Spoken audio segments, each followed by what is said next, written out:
श्रीमते रामचंद्राय नमः। आपदामपहर्तारं दातारं सर्वसम्पदाम् लोकाभिरामं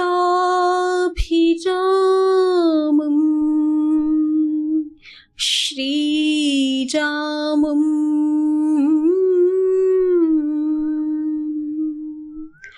भूयो भूयो नमाम्यहम्।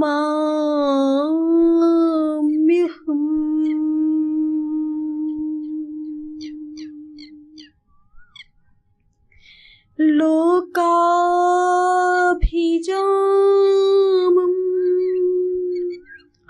रणरङ्गधीरं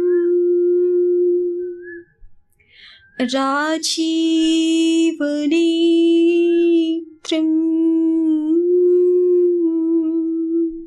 रघुवंशनाथं कारुण्यरूपं करुणाकरं तं श्रीरामचन्द्रं शरणं प्रपद्ये। श्रीरामचन्द्रं शरणं प्रपद्ये। श्रीरामचन्द्रं शरणं प्रपद्ये।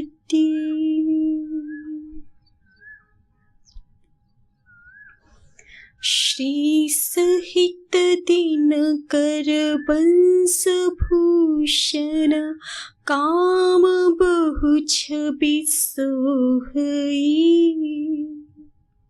नव अम्बुधर बरगात अंबर पीत सुर मन मोहई। मुकुटांगदादि विचित्र भूषण अंग अंगन्हि प्रतिसजे। अम्भोजनयन विशाल उर्भुज अम्भोजनयन विशाल उर्भुज धन्य नर निरखन्ति जे। धन्य नर निरखन्ति जे।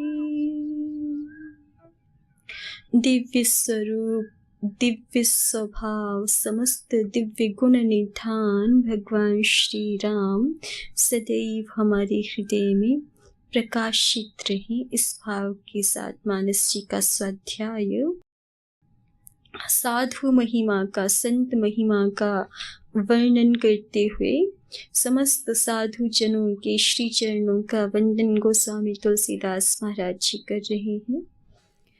बंदौ प्रथम महेश्वर चरना, बंदौ प्रथम महेश्वर चरना, मोह जनित संशय सब हरना। मोह जनित संशय सब हरना। सुजन समाज सकल गुण खानी, सुजन समाज सकल गुण खानी, करऊं प्रणाम सप्रेम सुबानी, करऊं प्रणाम सप्रेम सुबानी। साधु चरित शुभ चरित कपासु, साधु चरित शुभ चरित कपासु, निरस बिसद गुण मय फल जासु, निरस बिसद गुण मय फल जासु। जो सही दुख पर क्षेत्र दुरावा, जो सही दुख पर क्षेत्र दुरावा, वंदनीय जी जग जस पावा, वंदनीय जी जग जस पावा।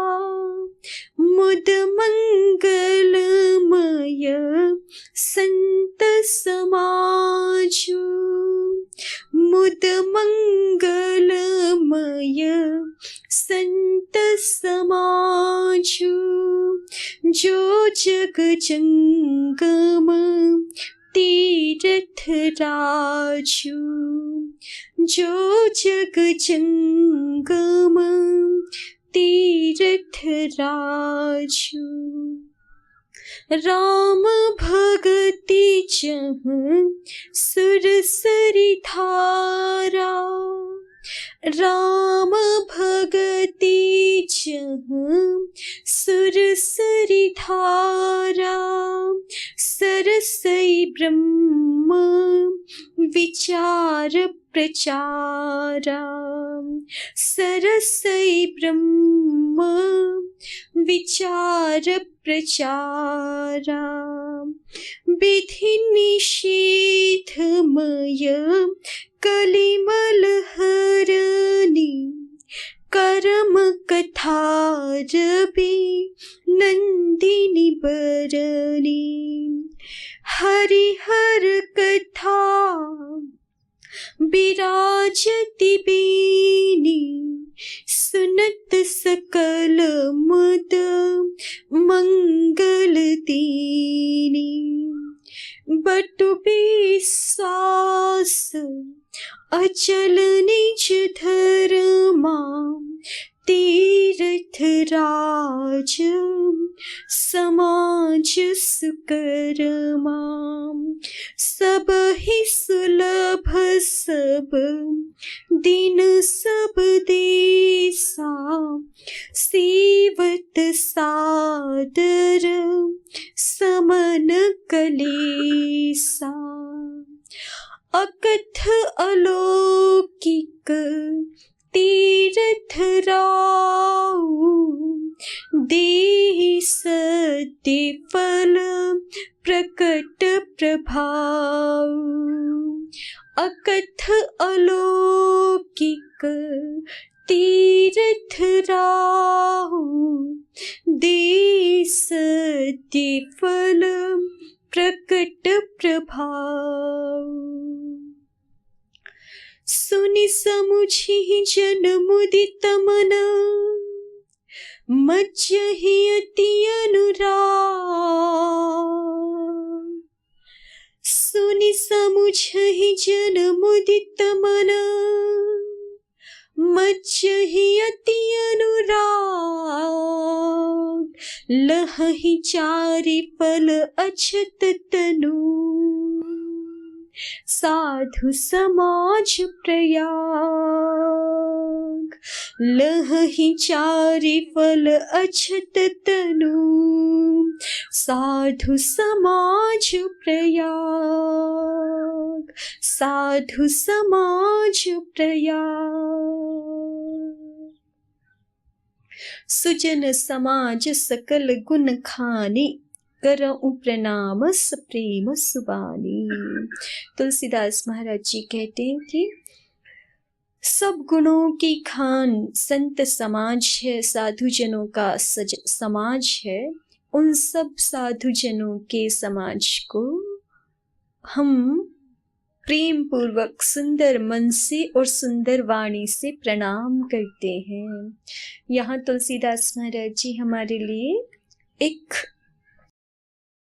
एक शिक्षा भी कर रहे हैं कि जब हम किन्हीं को प्रणाम करते हैं तो कैसे करना चाहिए। करऊं प्रणाम सप्रेम सुबानी, वाणी से तो करें लेकिन उसमें भी सुंदर वाणी से करें, और केवल वाणी से और सुंदर वाणी से ही नहीं करें। कैसे करें? हृदय में प्रेम के साथ करें।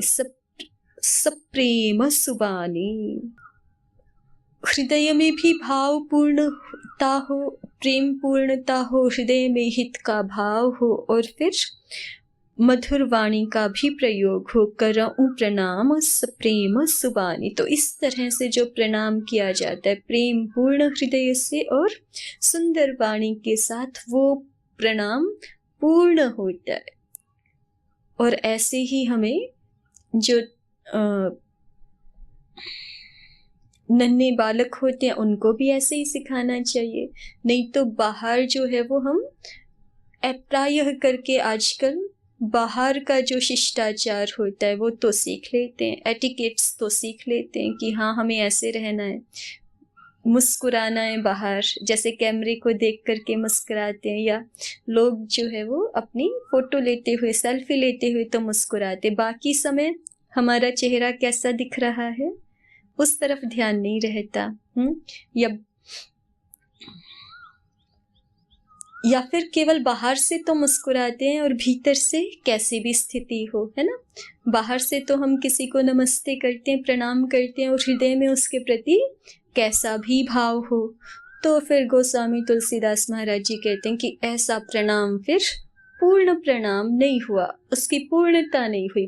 प्रणाम की भी पूर्णता का ये उपाय है, ये प्रक्रिया है कि प्रथम हमारे हृदय में प्रेम होना चाहिए और फिर मधुर वाणी के साथ, सुंदर वाणी के साथ प्रणाम करें तो वो प्रणाम पूर्ण होता है। करऊं प्रणाम सप्रेम सुबानी।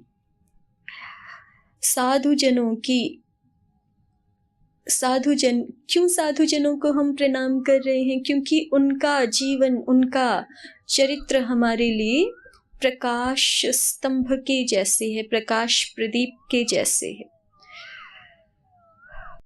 साधु जन अपने जीवन को जी करके ही, वो मुख से चाहे कुछ उपदेश करें कि ना करें, उनका जीवन ही हमारे लिए संपूर्ण शिक्षा रूप होता है। वो हमें बताते हैं, अपने जीवन को जी करके ही इस प्रकार से दिखाते हैं कि जिससे सहज स्वाभाविक हमारे मन पर छाप पड़ती है कि जीवन हो तो ऐसा होना चाहिए, ऐसा सर्वहित लोकहित से संयुक्त जीवन होना चाहिए, ऐसा पवित्र भाव युक्त जीवन होना चाहिए। तो चूंकि साधु जनों का चरित्र सर्वथा शुभ युक्त होता है, सभी अशुभों से निवृत्त होता है, और उदाहरण देकर के, दृष्टांत देकर के गोस्वामी तुलसीदास महाराज जी ने कहा है कि साधु जनों का चरित्र कपास के फल के समान होता है। विषयासक्ति की दृष्टि से देखें, सांसारिक विषय भोगों में उन प्रवृत्ति की दृष्टि से देखें तो मानो जिन्हें संसार के विषयों में कोई रस नहीं है, ऐसा उनका सांसारिक भोगों की दृष्टि से नीरस जीवन होता है। और चरित्र की उज्ज्वलता की दृष्टि से देखें तो सर्वथा शुभ्र, उज्ज्वल, निष्कलंक जीवन होता है। तो कपास जैसे विशुद्ध है, उज्ज्वल है, वैसे संत जनों का निष्कलंक उज्ज्वल जीवन होता है। भगवत कृपा से, गुरु कृपा से साधु जन इस कलिकाल में भी निष्कलंक जीवन को प्राप्त करते हैं। और गुणमय फल, उनका जो फल है अंदर का वो गुणमय होता है।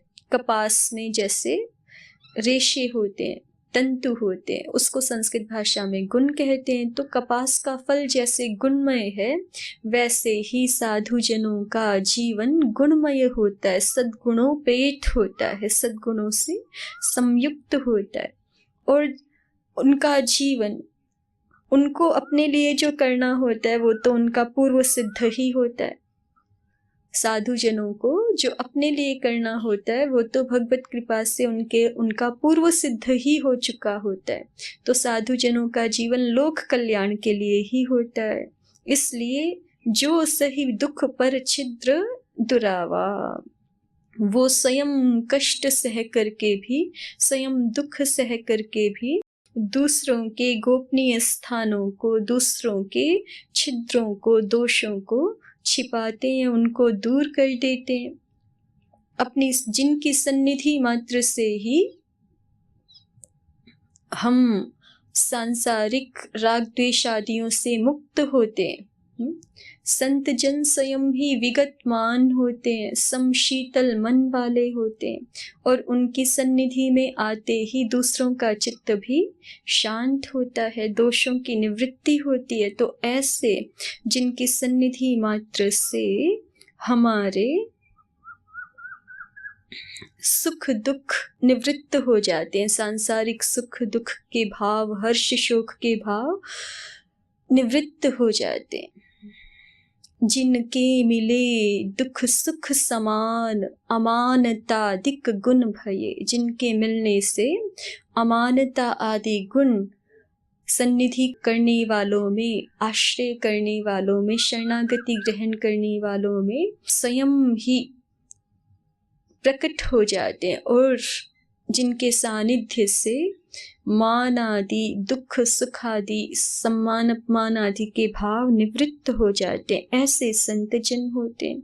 अपनी सन्निधि मात्र से परछिद्र दुरावा, दूसरों के दोषों को दूर करने वाले होते हैं।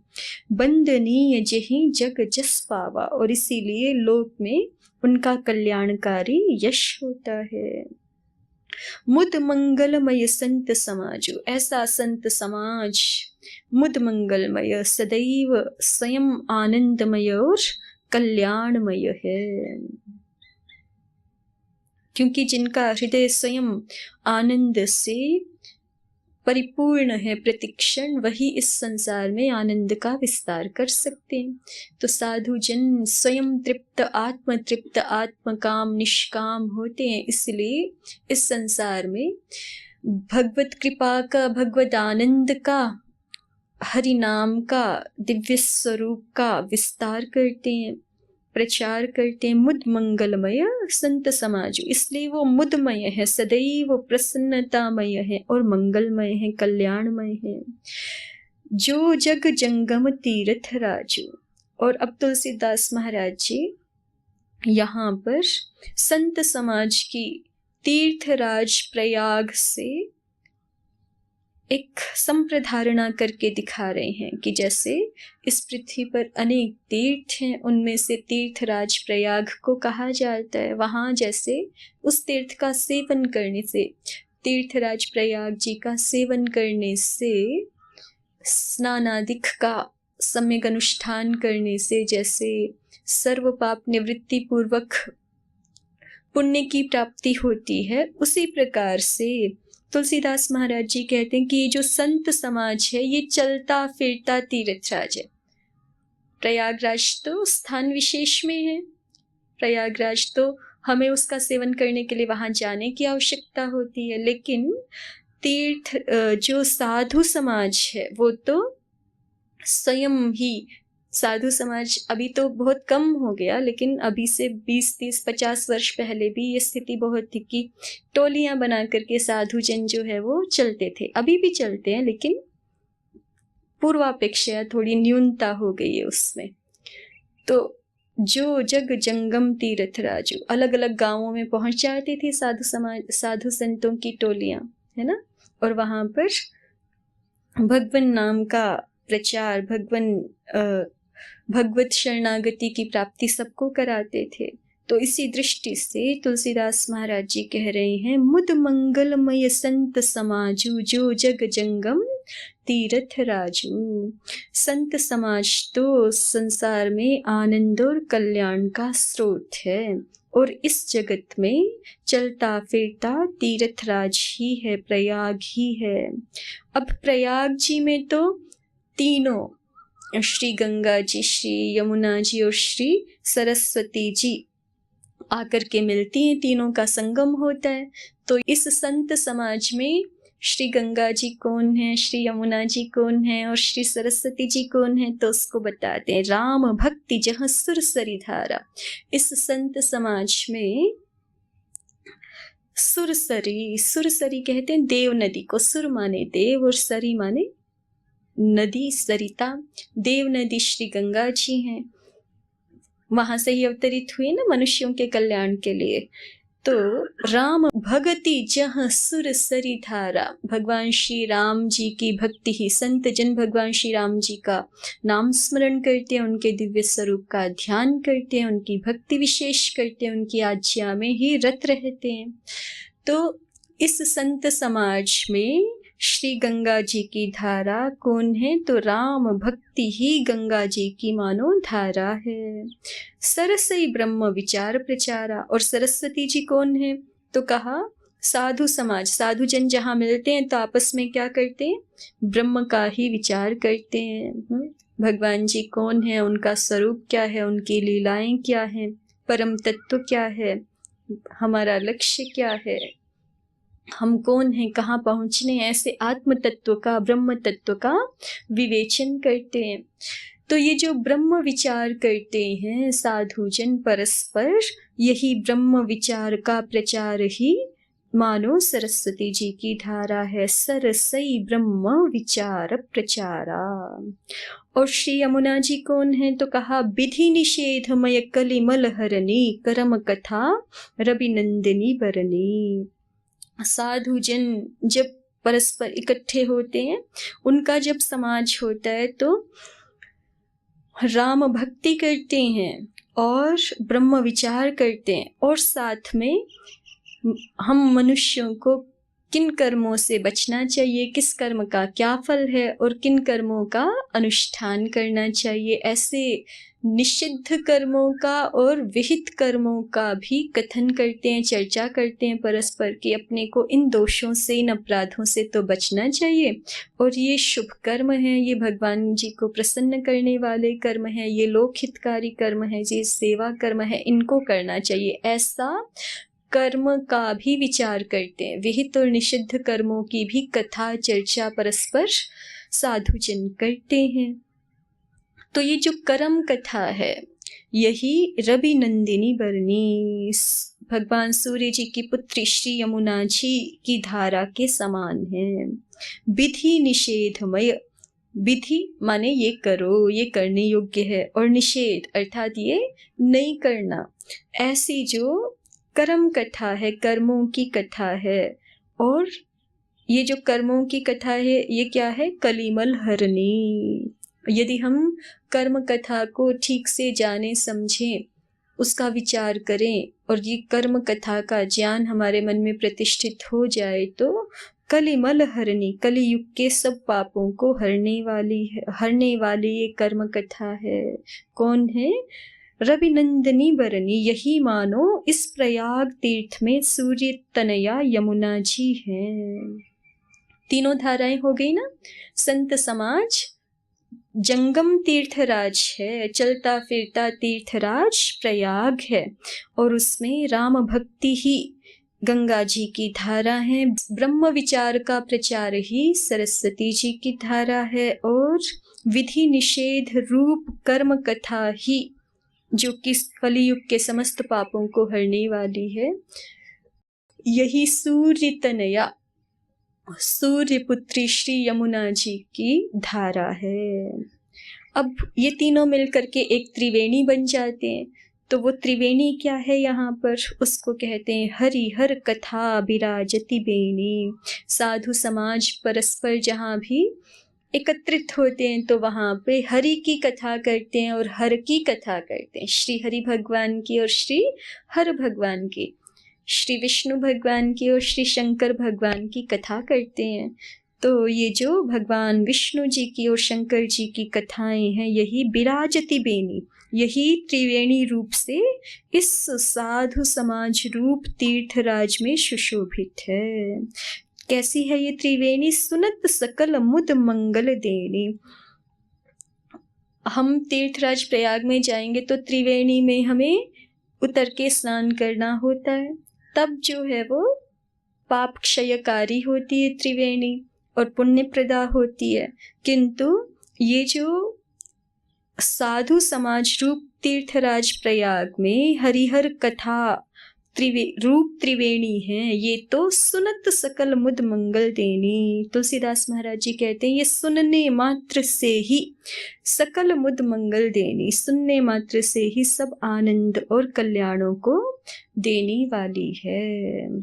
तो ऐसा साधु संग हमें सदैव प्राप्त रहे, इसी प्रार्थना के साथ रघुनंदन प्रभु श्री राम की जय, गोस्वामी तुलसीदास महाराज जी की जय, सद्गुरुदेव भगवान की जय, समस्त भक्त वृंद की जय। ओम शांति शांति शांति। ओम श्री परमात्मने नमः। ओम श्री गुरुभ्यो नमः। ओम सर्वेभ्यो